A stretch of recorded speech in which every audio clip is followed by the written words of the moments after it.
shunchaki narxini taxmin qiling. Agar siz o'ylagan narxdan qimmat etadigan bo'lsa, narxi qimmat deb kommentga yozib ketishingiz mumkin. Shunchaki o'zingiz taxmin qilgan narxi kommentga yozing. Agar to'g'ri chiqsa, bitta like bosib qo'yasizlar. Okey. Yunusobod 10-kvartalda 5 etajli doma, 5-etaj joylashgan, maydoni 60 kvadratli, 2 xonali tayyor remontli kvartira necha pul bo'lishi mumkin? Yozinglar kommentga mana. Yunusobod 10-kvartal. Oldi dvorni ko'ryapsizlarmi? Rosa fayzli dvor ekan. Okey.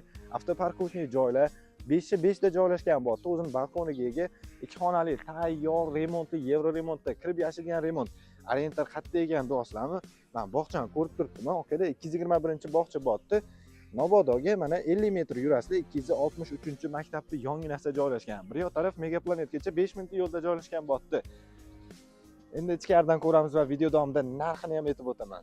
Ichkari taraflama ko'radigan bo'lsak, pod'ezddan kirish, shunaqa uzun prixoshka, xonalar ketma-ket joylashgan, chiroyli garderobni ko'rishimiz mumkin. Kirish ro'paradagi xona bu ota-onalar uchun mo'ljallangan yotoqxona joylashgan bo'ladi.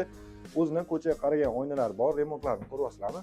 Tayyor holatda. Kelasizlar yashaysizlar, alohida sanuzorlar joylashgan bo'lsa, kirish o'ng qo'limizda katta zal, mehmonxona joylashgan bo'ladi. O'zini balkonlariga ham ega, kattagina razmerda.